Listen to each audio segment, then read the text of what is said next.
supported museums. It's an incredibly hard time because I'm sure everyone knows, for the cultural sector, and actually communities like this have never been more important. And so it's really, really nice to be here to talk to you. So I've just shared my screen, which I hope that you can see. If someone could nod or just say, yes, I can, that would be okay. I saw a nod, I think, good. So I'm going to talk to you, I think, for 40 minutes or so, and then we're going to open up for questions. I'm just going to set my my timer while we're talking. But really, I've been asked to talk by Martin and others about the book that I wrote, that came out in November last year, which is, I think, important for all of us that sort of work in museums or that love museums. And so I want to outline a bit of that, a bit of the news agenda as that has altered around the question of the Benin bronzes, and really just to give you an insight into sort of how we're thinking about these issues here in Oxford at the Pitt Rivers. So here, for those of you unable to imagine the Pitt Rivers, or for those who sort of want to, who know it well, but would like to see an image of it, you know, here is the Pitt Rivers, which is only sort of 80 yards away from me in that direction. This really, you know, unique 1884 space, which for so many is a museum of the museum, certainly is an ongoing conservation effort for us. And of course, that, I guess, I've been curator here for 14 years now, you know, and that sense of conservation, of sort of keeping things, you know, the same is I guess the first thing I want to talk about. So the role of the curator certainly starts in part with the role of the conservator, to make sure that the fabrics aren't eaten by moths and that the metalwork isn't going to rust away. But as the book argues, some curators who have been in the sort of role that I play, you know, have experienced a sort of a mission creep. They have started to imagine that their role is not simply to keep objects the same or to slow down time so things are conserved, but that their role is to seek to stop the world from changing around us, you know, or the museum. And as you know, as I will say, you know, as the talk moves on, the world has really changed around us in sort of recent years here at the Pitt Rivers. You know, of course, as a book, this was written sort of well before the movements and all the events of the summer last year in terms of anti-racist movements, but it certainly, you know, is a response to some of the challenges that we've had since 2015 or so, that have made me really have to reevaluate sort of what my role, you know, here at the Pitt Rivers, which of course is a very, you know, privileged role. And my privilege comes, you know, obviously not only from my, you know, whiteness or maleness or my involvement here in an incredibly elite and sort of rich institution, but also from the access to knowledge which I have, and the knowledge of the histories of these objects, some of which are of such importance to wider communities in Africa, across the global south, in the wider world, but also in our local communities here in Oxford in their sort of full diversity. So, you know, those of you that don't know as much about the Pitt Rivers, it's a named museum. It's named after a soldier, Augustus Henry Lane Fox Pitt Rivers, arguably the founder of modern archaeology and anthropology. And it's unusual as a museum in that it's a museum that is based on a theory. And here is an image that sums up that theory. It is a drawing from 1875 at the time that the Augustus Lane Fox, as he then was, he inherited some money in the sort of late 1870s. That meant he adopted the title Pitt Rivers. But here we are in London in the 1870s, where he's exhibiting the ethnological and archaeological objects which he had acquired in between the early 1850s, and he continued to collect until 1880 or so for the first Pitt Rivers collection. Obviously, he also formed a second museum, also called the Pitt Rivers Museum, on his estate on the Wiltshire-Dorset border, which was shut down in the 70s, and the ethnological objects were sold off, and the archaeology went to Salisbury and South Wiltshire Museum. But here we are in 1875, looking at a theory of objects, a theory of how objects alter over time. So if you like, it's the evolution of the wooden stick. In the middle of the diagram is a hypothetical wooden stick, but then moving out in all these different angles, up at the top right-hand side, and on the right, we've got the shields and the clubs. At the bottom, we've got the lances, we've got the boomerangs on the left-hand side. So all of these are weapons, and all of them are from a certain individual culture or society, in this case, Aboriginal Australia. All of these were not collected in the field by him. He purchased them at auction and from sort of dealers and so on in London.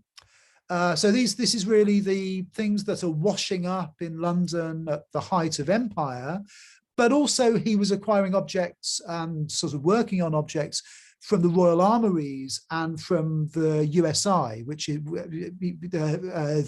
the museum of what is now RUSI, the sort of defence think tank, which then was the United Services Institution and had a museum of its own. So the Royal Armories and the USI Museum had within them weapons that had been essentially removed from the battlefield or taken from the people with whom under empire there had been warfare in the previous 300 years or so. So all of these objects are of an unknown relative date, but he orders them according to what he calls the series, the hypothetical series. He says that maybe exactly, as in a Darwinian reading of the natural world, there's a sort of time depth in that we can see that certain sort of natural forms sort of represent a certain stage of evolution, that maybe we can apply that to material culture. So maybe we can order the boomerang as if it's constantly undergoing a process of improvement. And this of course was a theory inspired. He wrote by his own involvement in the early 1860s in the improvement of the British rifle, and arguably his experience at Crimea, where of course the difference between the Russian muskets and the rifles on the British side were not like a radical difference in what sort of weaponry was involved, but it was enough of an edge actually to make a difference in terms of who won. So that thinking is at the heart of how he ordered his collection, how he ordered the museum. So in all sorts of ways, that is a fairly conventional, Victorian improvement narrative. But I guess there are two aspects that really need to, here we need to underline. So one is that it's an improvement narrative which is about violence, it's about warfare, it's about weapons, it's about building a theory of archaeology, and anthropology on the history of weapons. And at the same time, I guess, as well as it being, you know, an improvement narrative that's based on sort of weapons and violence, it's also one that has a supremacist logic to it. This is cultural evolution. So of course, there's a cultural supremacy that's able to creep in there to say, well, actually, yeah, at the height of this evolutionary sequence would be, you know, Victorian Oxford or Victorian London. So in the context of empire, in the context of the gathering of these objects, those are two very problematic things, of course, and things that were underlined in a protest movement here at Oxford in 2015, when the Rhodes Must Fall Oxford movement sent the social media message that the Pitt Rivers Museum is one of the most violent spaces in Oxford. So for me as a curator here, I'd never seen things that way at all. In 2014 to 15, we were feeling as an institution pretty good about ourselves in terms of how we had worked with source communities, we had undertaken restitution to First Nations and to Native American and Aboriginal Australian and Maori communities. We had hosted visits from the Haida Nation and sort of raised money for that. We'd held a potlatch on the anthropology lawn. We felt that we were doing our best to turn anthropological museums into something like a living space where actually the histories of these objects and their meaning for source communities could be really looked at. And suddenly there is a vision from a South African and a Zimbabwean perspective that the very existence of some of the displays, you know, every day we opened our doors was reinscribing violence in some way. So the context for this was the 2015 Rhodes Must Fall movement that happened at the University of Cape Town. So in 1994, of course, apartheid had ended. And yet in 2015, young people who were born after the end of apartheid were continuing to experience institutional racism at the University of Cape Town. You know, and at the heart of that campus was an image of Cecil Rhodes, the imperialist and the mass murderer and the racist and the diamond miner, you know, and also, of course, the founder of the Rhodes Trust, which is here in Oxford. So in the South African context, it was the image of Cecil Rhodes at the very heart of the academy that was there to naturalize and normalize and to make last a certain white supremacist vision that the lived experience of those students was that it hasn't gone away. So the physical removal of that image of culture was important because the erecting of the statue had been, in the immediate aftermath of his death, had been an attempt to celebrate and to make endure that legacy, which in the contemporary world is so inappropriate for what the university wishes actually to be in the present. So the following autumn of 2015, South African and Zimbabwean students, and of course others who were aware of this movement sort of internationally, arrived in Oxford to find another image of Rhodes outside Oriel College, erected in I think I was saying 1912. That's in the centre of town. It's on High Street. It's seen sort of by the city. It's another image that seeks to make that that sort of vision of Rhodes sort of normal, to build it into the built environment of the city. But that movement towards decolonization, the Rhodes Must Fall Oxford movement, started to look at a whole host of other locations across Oxford. The naming of the Codrington Library at All Souls after a 17th century slaver. In fact, it's been unnamed since in a vote of the college board recently. I mean, obviously Rhodes House and other locations, but also the Pit Rivers was at the heart of this. And it wasn't really the displays, if you know the Pit Rivers on the upper gallery of the weapons that I've just been talking about, that was at the heart of this. It was the artwork and the royal and sacred objects that were taken in acts of violence, at the heart of which, and the most iconic example of which really is the case in relation to the Benin attack of 1897. So in the second third of this talk, I just want to tell you a little bit about that attack and its context and how artwork was involved. So the so-called punitive expedition of 1897 was a very sort of common framing for attacks like this, as the British,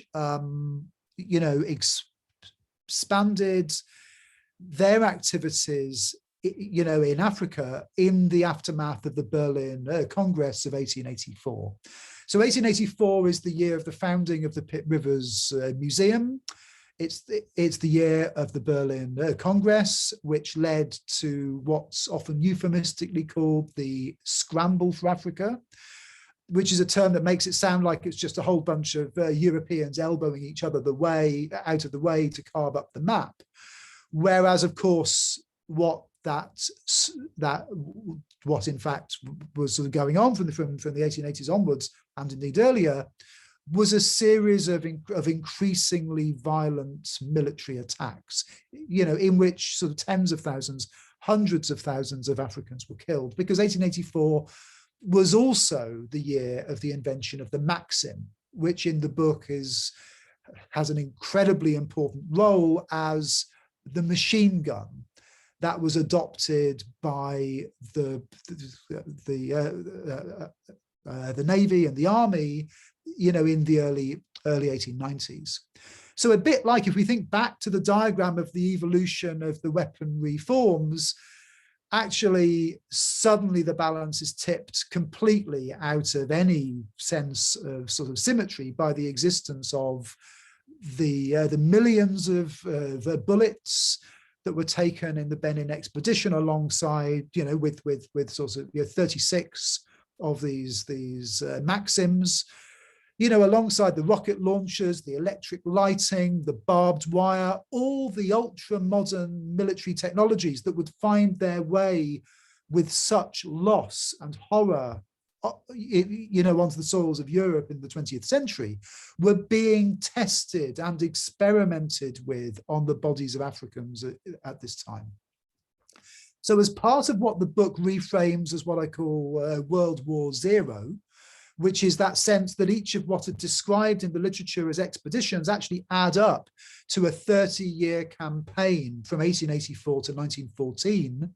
So the run up to the First World War is this immense sort of military set of acts, which we maybe know better from the infamous examples of the Belgian Congo and all of the loss of life that happened under Leopold there as the royal sort of colony, or the Herero and Nama genocide undertaken by in Africa by the Germans in what's now Namibia, or the French, and so on. But the British were involved in these acts as well. This is each of the European sort of powers, actually had a role here.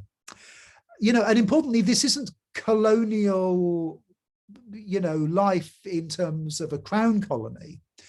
This is very much the edges of empire. So the Niger Coast Protectorate is not a colony. The normal rules of law or of war were not being followed. And crucially, these are corporate interests as well. So the West African equivalent of the Cecil Rhodes South Africa Company, which was Goldie's Royal Niger Company, is at the heart, as the book says, of sort of this attack, which is about the removal of a sovereign who has got in the way of trade. So the Oba, or the king of the Kingdom of Benin, was, the most recent of an unbroken sort of royal line that reaches back actually earlier than Elizabeth I. This is a kingdom which is part of the great sort of West African urban civilizations, of this sort of period, and in which a very unique set of artistic traditions went hand in hand with the sacred royal landscape. So you have to imagine the city as each of the palaces of the Obers over the years as being abandoned one after another, and altars in each of them being set up. So this sort of mausoleum city, this sacred royal city, has this incredible importance for sovereignty, but also for traditional religious belief. And it's those things which are at the heart of the taking of artwork. So more than 10,000 objects were looted. And that includes, I guess, most iconically, the relief plaques, which we see here, which in this very unique iconography show and sort of document, almost like archives, the history of court life, the achievements of each of the Obers and their interactions with the Europeans and so on. So here on the left-hand side is the famous display in London at the British Museum. Here on the right-hand side is another image of the case here in Oxford, and a reminder that it isn't only the 12,000 plaques that were taken. There's a whole host of other objects in different materials and different forms. So that includes, as we see in the middle here, the Obers' heads, with then a little hole in the top into which the tusks, with again this very unique iconography carved into the ivory tusks. They were put into the heads of the Obers in order to tell the history of the achievements and the history of that Ober. At the top left and right, we've got the figures, some of the examples of the many forms of the figures, the hornblower or the leopard, which were represented, and then a host of other materials. There's an example of one of the famous ivory sort of hip ornament masks that are made to remember the Queen Mother, who was known as Idia. But a whole host of other objects made of sort of coral work, of wood, of sort of pottery. Here's a very rare photograph from 1891 of one of these altars in one of the palaces, and you get a sense of the bells at the front, which would be rung at certain times of day. There are figures at the back in the form of birds, in the form of other other examples. So there you go, as a sense of what the landscape that then essentially the British chose wholly to desecrate. And I think in the writing of the book, that was the thing that really shocked me, was I'd always believed what I'd been told, that there was some sort of a grim logic to the looting, that maybe the expedition was necessary, the selling off of these objects was there to defray the costs of the expedition to the Royal Navy, whereas in fact it was a chaotic, free-for-all. This is simply 200 soldiers, sailors, and administrators who sort of carved up these objects in between themselves for your personal gain, while truly decimating a religious site, a site that was so important for sovereignty. And, the book goes into the sheer scale of attacks upon villages and towns of civilians. This was just Vietnam-like, the just destruction of the razing of this sort of civilization to the ground. And within weeks, these objects were up for obtaining on the open market. The old story that the Admiralty sold them off, there wasn't a single sale where the Admiralty sold them at all. Maybe 300 or so of the 1,200 or more of the plaques found their way to the British Museum, of which 100 were dispersed, and about sort of 200, I think 198 remain in the British Museum. And then apart from that, essentially these things were just sort of passed around. And importantly, within weeks, there were purchases that had led actually to the plaques being on display in museums in Berlin, in London, and in Oxford. You know, and in London, they were displayed alongside the Assyrian. They were initially displayed in the Assyrian gallery, you know, alongside ancient Egypt and the Bronze Age. So the story was not only that this living culture had been destroyed, but it's been blown back into the Bronze Age, and we can show this culture as if it is dead, as if it's archaeological in the metropolis. So that realization, I think, for me was the recognition that archaeology itself, that the museum itself was complicit. It was being weaponized in, you know, a cultural supremacy that was seeking to justify, but maybe also to make last this violence as we see here. And I have to say that, I mean, these two images, which are from the Pitt Rivers collections, you know, the one on the right-hand side is actually often used. It's a well-known photograph. Whereas this image of the burning of the city, which is so much more upsetting. There's the same man with the big hat in each of them there, with the pith helmet, you know, on. You know, we actually turned, you know, in the museum world, we have turned our faces away, thinking that we were saving these objects somehow. Whereas in fact, actually, the argument of saving things was the same inverse logic that there was a punishment that had to be eked out, that some earlier attack where a couple of, you know, white administrators died was an excuse then for this attack at this scale, when it was simply the desire to remove a local leader who had been useful in the past and essentially no longer was. So the movement to return objects is not something new. There's a long history to restitution as an African-led movement. And here as an example is Obere Okenziwa II in 1938, having returned to him under the British after the Royal Court has been reinstalled, having returned two of the coral crowns and a coral robe that were taken in 1897. And this is a return overseen from the British Museum. So returns, and actually as the book goes into, the British Museum oversaw returns in the 1950s. It actually sold objects back at that time. So restitution is not a new idea.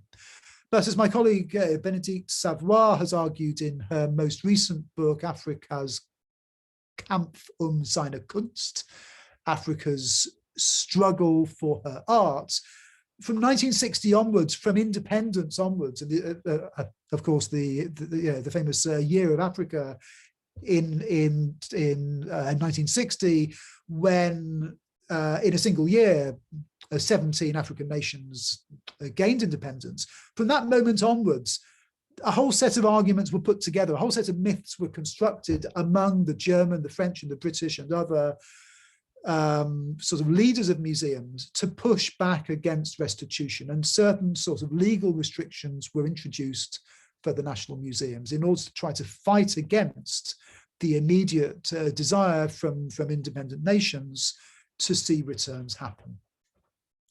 So we don't have time, and I don't want to bore you with some of the invented words that I introduced in the book, some of the theoretical arguments. But I would just say, you know, it's all in the book if you're interested in that sort of thing. I would just say that essentially, in writing the book, I found that so many of the normal concepts I would reach for as an archaeologist or anthropologist, for example, the idea of the social life of things, that objects can be said to move from one context into another and gain further meanings. You know, actually, so many of those concepts were just completely inappropriate for this context. So I introduced, for example, the notion of not the biographical, but the necrographic, the idea that we need to write histories of loss, histories of death, when we are talking about these objects being taken, and that we need to reframe the really basic archaeological forensic work on the provenance of objects in museums as a sort of writing of death histories, the writing of histories of loss. I've already mentioned the notion of World War Zero, and actually the surprising thing is I ended up writing a book that's largely about military history, and it's incredible to me that we can tell the history almost sort of minute by minute, hour by hour of so many of the campaigns of the 20th century, and yet all of these, what the Victorians called the little wars, the small wars, actually we know hardly anything about them. And so the book was an attempt to set the record straight. But what is it that I can do in the final 10 minutes or so available to me? What are the final, what are the things that I as a museum curator can do in order to address these histories? And here, I think learning from anti-racist movements as they've emerged, not last summer, but how they emerged after 2014 with the deaths in America of Eric Garner and Michael Brown, how the BLM movement evolved from sort of Charlottesville and sort of Ferguson right the way through to the Trump inauguration. So my colleague Nick Mizof wrote this very interesting, well, I guess it's a book, but you can also, if you Google it, you can get it online. It's an account of what he calls the changing visual regimes that made the political moment of the Black Lives Matter movement happen. And he makes the very simple, but actually, really fundamental observation in his work, that it was a shift in the visual technology. So your dash cam footage and cell phone footage could make visible anti-Black violence, which has been happening for centuries. It could make that visible and shareable, and to create a new sort of politics. And of course, I was making these arguments and I was using Nick's work long before those events that we saw of last summer with the racist murder of George Floyd. But I think there's equally something to learn from just a week or so ago, from the verdict about the George Floyd killing, from the Minnesota Attorney General, who says that he wouldn't call the verdict justice because that implies true restoration, but it is accountability, which is the first step towards any form of justice. So for those of us in museums, what does this mean? What does the if you like, the politics, not just of seeing, but of saying, the politics of saying his name, of saying the names of from as we've seen from Eric Garner and Michael Brown, up to George Floyd and onwards. So the argument of the book is actually very simply what some are calling the decolonization of museums, and that isn't a language I use. It's actually what I prefer to see as the unfinished work, of anti-colonialism, of anti-racism in our museums, because we remain such incredibly white institutions. We are spaces where the colonial past, the colonial worldview has been made to last. That's not all we are. It's a tiny amount in some ways of what our museums are, but it's an incredibly important part because it's eating away at the confidence that our audiences have in us. It's eating away at all that, it's holding back all that a world culture museum actually could be doing in these times where seeing art outside of a Eurocentric lens of sort of celebrating other ways of seeing, other ways of being, other ways of making could not be more important. We're being held back by thinking we can simply ignore these histories. We can hide these objects away, in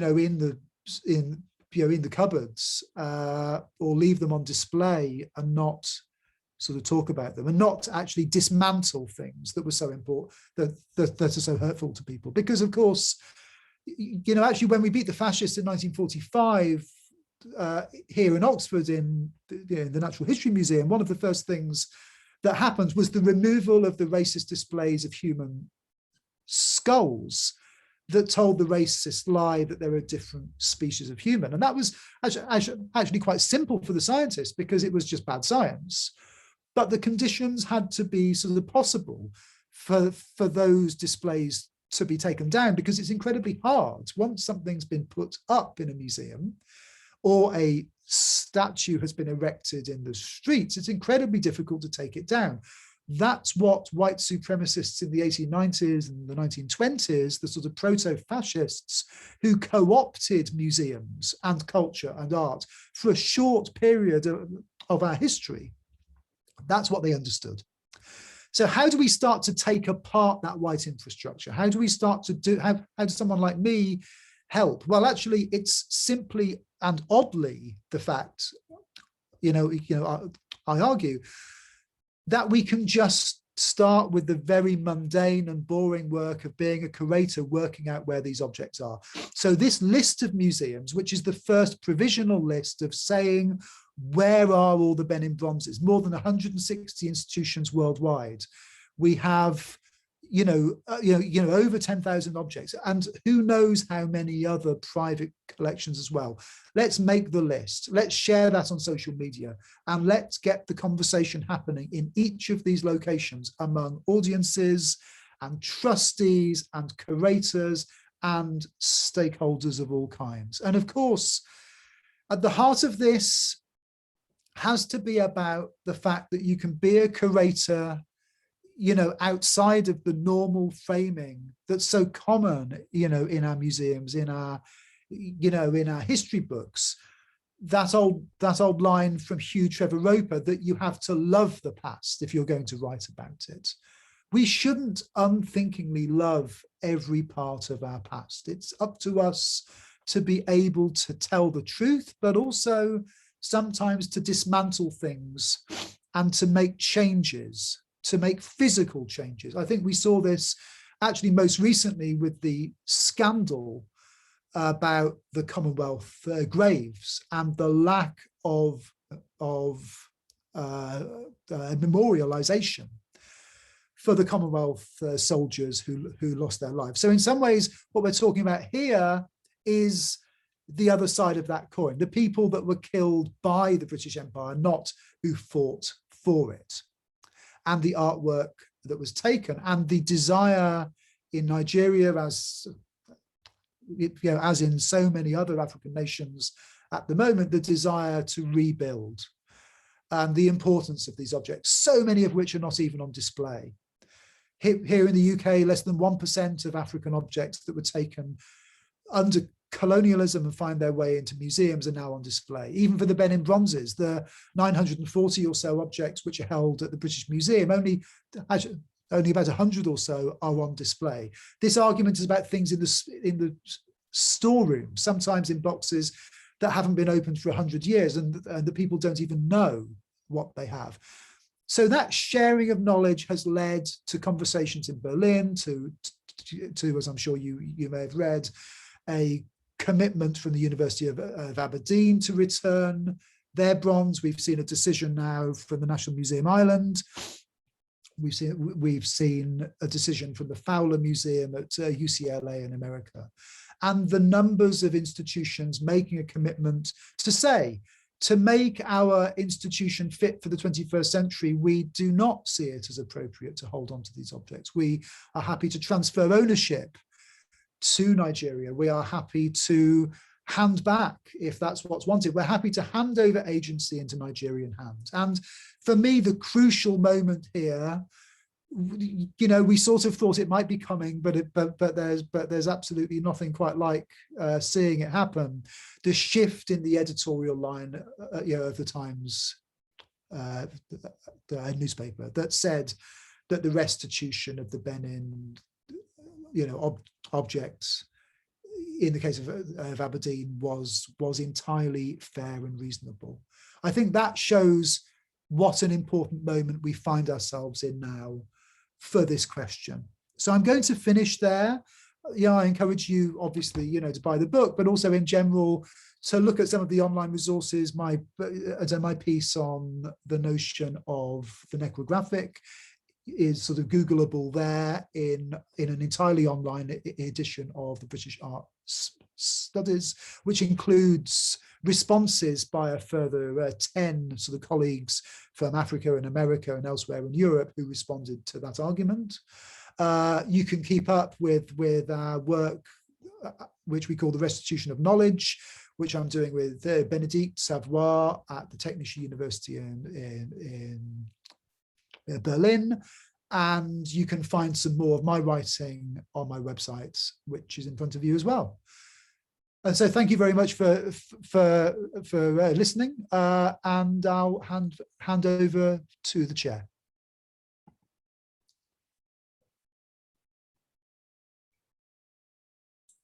Great. Okay. Thank you very, very much for that, Dan. That was really, actually, almost as good as the book. So that was absolutely fascinating. It makes it really clear, and it just shifts everything so much, doesn't it? Really, really clear. Thank you. I wonder, can people ask questions, like put a hand up or something? I think people won't necessarily ask all at once. So if you wanted to raise a hand, Miles, yes. Can you unmute and ask a question? Hi, hello everyone, my first meeting as well, so hello. Hi Dan, there's been a lot of news recently about the National Trust getting accused of being woke for telling different stories about colonialism and all that kind of stuff. I was wondering what the Pitt Rivers has had in terms of backlash for when it removed the silencers, the shrunken heads last year. Yeah, absolutely right. Thank you so much, Miles. That's a good question. So yeah, I mean, when we reopened after the first lockdown in September 2020, we removed the case which was called the treatment of the dead enemies, and also all other unmodified human remains from display. So there are still objects, if you like, composite objects that include parts of human bone or hair, but that there are no skulls, shrunken heads have been removed for a consultation process and so on. For me, it was long overdue. It wasn't my decision, but it was long overdue, because that case, was actually made in the 1920s by Henry Balfour, who then was curator, in order to tell a particular sort of narrative that I think was really distasteful and really hurtful for people. So the case mixed up Nigerian and New Guinean and Indian and Ecuadorian human remains in order to create a myth of headhunter societies, in order to say there is a cross-cultural thing, a unit of analysis that we can call headhunters, and that the pun or the sick part of the title, the treatment of dead enemies, was that you were introduced there almost as a justification for everything else in the museum. The idea that everything in the Pitt Rivers has been taken from our enemies who we killed as part of the British Empire. I mean, that was obviously the sort of play here. And again, it's that logic which the book calls white projection, that sense that you seek to justify your own horrific acts, sort of by saying that it's something that is done by so-called savage or sort of non-Western people. So, okay, they did head hunting, and this is how they treated their enemies. So it's fine that we, as a civilized nation, are doing this. In terms of pushback, I mean, I think really you get, I mean, the Facebook, of course, is obviously the worst space for this. And I mean, my colleagues that sort of run the social media are incredibly patient with that side of it. I think Facebook, from my experience of talking on these issues, it's sort of Facebook and the comments that you get over YouTube that are worst. I think most upsetting for me personally and for the museum as a whole is the really disingenuous sort of misrepresentation of what's going on by some of the media that should know better, But we have, I think, because this is a change management sort of program which involves all 4 of Oxford University's museums. These are conversations going on at the Ashmolean, at the Natural History Museum, at the Museum of the History of Science. They're going on in the university more generally, as they are at so many other institutions. I think, that sense that this is a set of changes that have to involve front of house, education team, the conservation team, education team, everyone that's part of our institution have to be part of this change. And I think sort of that's what's been incredibly good, has been that we have been able, by seeing the public debate out and by being patient and by, not letting it get us down, just continuing to keep on, we are evolving ethical practice in museums. And that in the university museum sector, that should be our job. So we don't have all the answers, but I think it was overdue that we made that change, and it's an audience-led, and a stakeholder-led sort of process. So as I understand it, it isn't impossible that the shrunken heads actually will find their way back onto display, if that is actually resoundingly the feeling that emerges after the ethical review. I personally would be surprised by that, because I do think the display of human remains, I don't know, I mean, why would we want to look at the human remains of the brown people and the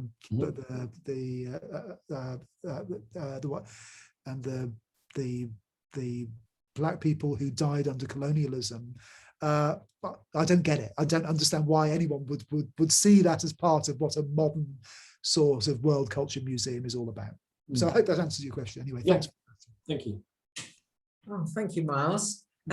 Anyone else got questions? Yes, Mutsai, can you unmute? Right, great. Hello, Dan. I'm a Zimbabwean who calls Swindon home and has done for the past 18 years. I like the concept of World War Zero, but at the same time, some of the issues that we have around Black Lives Matter for generations of some of us in terms of Zimbabweans feel conflicted. We've got a statue that people say should be pulled down, but yet on the other hand, you've got the nation of Zimbabwe as custodians of Cecil John Rhodes' grave, and proudly so, in a way. I'm just wondering, you mentioned restitution and as being part of your role at the museum. How much of that have you managed to do in your time, and also how has it been received, or the challenges on the receiving end of this? Yeah, okay, thank you so much, and I really appreciate the question. So yeah, I mean, restitution, it doesn't happen quickly. I think that's the first thing to say. And it's a demand-led process.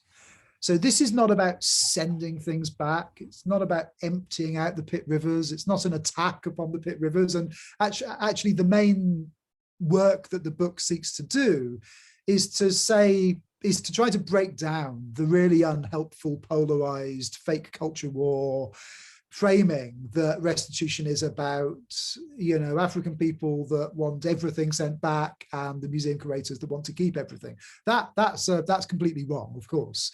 And to say that actually on a case-by-case basis, a museum curator is able, you know, like me, but I mean, there are so many of us that think this, you know, that we now, you know, for the return of Holocaust loots, for the return of human remains to indigenous people, this is a normal part of our job. And that, I mean, the Pitt Rivers has been, I mean, we haven't had any examples of Holocaust spoliation, but we have had a lot of examples over the years of the restoration of ancestral human remains, and in some cases also cultural objects to First Nations and Native American organizations and groups, and as I said, Aboriginal Australian and also the Maori groups. Somehow Africa fell off limits for a long time for the Pitt Rivers. And it is the new African-led movement. I mean, the incoming head of the African Union, who's the president of the Democratic Republic of Congo, made a statement when he assumed office in the February of this year that there are two priorities for the African Union in the coming years. In the coming year, one is COVID, and one is the restitution of cultural heritage. So we're seeing in the Nigerian case the formation of the Legacy Restoration Trust and our support for their work.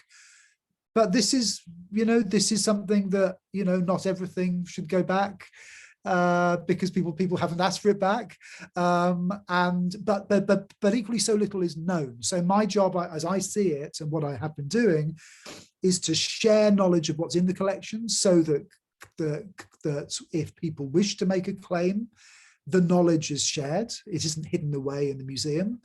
We've sought to make the process of the claiming transparent and simple. So there's a new formal process adopted by the University of Oxford for libraries and museums. So any object that someone wishes to make a claim for, there's a formal process that you can go through, and the criteria are written in. And then, amplifying the voices and listening to the voices and seeking to take action on the voices when those things are asked for. So yeah, I mean, we have returned objects. What we've learned from human remains is how, one model of how to do it, and we're seeking now to expand that, to be open to the question. So this isn't saying that we have to return everything. It's saying we can't rule it out in all circumstances anymore. We have to be open to this as an idea. Okay, thank you, Dan. Anybody else? I'm not sure I can see all the screens. Can you put a question in chat if you want to ask a question? Any more? Yes, Martin. Hi, Dan. I've been following the progress since the book came out, and the way the media has sort of gradually gone up. It seems like we got you to agree to talk before it really took off. We were quite lucky. But there's been some quite interesting things around that. American rappers, for example. Would you like to talk about the way that the book grew, and meeting MC Hammer, if virtually? Yes, absolutely. So yeah, I mean, I think what the book has done is, the book hasn't created a restitution movement for the Benin bronzes. That's been going on for 100 years. And I have to say, none of this would be happening without the work of Bernie Grant in the 1990s, towards the 100-year anniversary of this attack that happened, 100-year anniversary in 1997.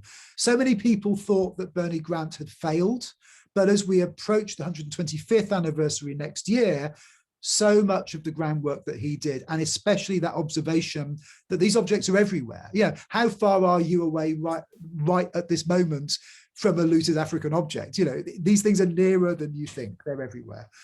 So what's now happening, though, is that the conversation's really opening out into really unexpected sort of quarters. So yeah, I mean, the event we did with MC Hammer, absolutely out of the blue, and you know, it was on a platform I hadn't used before, Clubhouse, which is audio only. It's sort of it's not a podcast, it's not radio, it's not, although it's a bit like live radio, it's not social media, it's a mix of all those things, and it's very much, you know, it's a new platform that had rolled out specifically to African American and African audiences.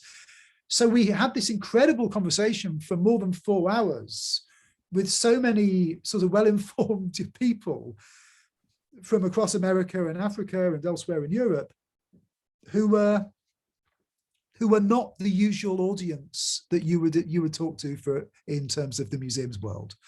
So I think that's what it's the crossover that's happening, sort of with this book, with maybe a wider interest in the history of empire and how it relates to institutional racism in the present. I think, you know, fundamentally we're at, and it isn't something we should be afraid of, it's something we should embrace. You know, we're at a really positive moment for reckoning with the colonial past, which is that there's a recognition that institutional racism doesn't sort of come from nowhere, out of the blue. It's got a history, and part of that history is the history of empire. And in certain public spaces, we can have that conversation. And actually our museums, which were so wedded to the colonial project, that literally have the physical human remains of people who died under colonialism here in the museum, as well as things taken, you know, at that time, which is so important for rebuilding communities in Africa today. A big part of our public function is to be the public spaces. So to talk to MC Hammer, but also actually to cross over into other audiences, while also taking the museum sector with us. So this is as much a question for the friends of Swindon Art Gallery and Museum, you know, as it is a question for the fans of MC Hammer. That's what's so exciting about this conversation, I think, is that we're showing that the art really matters. I mean, those of us that love our museums and heritage sort of know that, but, you know, art really matters for in this case, you know, for world history. So yeah, but it's been exhausting in terms of the media. And a big part of what I'm trying to do at the moment, of course, is to increasingly, you know, move out of the way, so that the voices that we need to hear, which are the Nigerian voices on this question, are the ones that are central. Brilliant. Okay, well, thank you, Dan. I feel very, very privileged that we've managed to persuade you to talk to us. And you know, what a fabulous evening. So I hope it's all recorded, and I hope we can sort all that out. And meanwhile, I'll just say thank you very much and goodbye. Okay. Thanks, everyone. Yeah, Bye-bye. Thank you.